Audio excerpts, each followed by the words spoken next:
When building your chatbot, you will come towards a certain point that you will have multiple flows. You can connect these flows by going from one chatbot flow to the next one by right-clicking the mouse button and go with the Go Do block. From here, you will be able to give that block a name, and you will also be able to go to a subflow or step. To select a step, you will also be able to do so inside of the current flow itself. And if you want to connect to any kind of other flow, you will be able to see the subflows overview.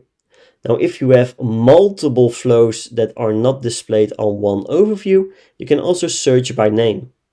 So for example, if we want to go with the customer service ask a question, then you will see that only that subflow will be shown. You can just select it, and from here, that user will be sent towards this flow.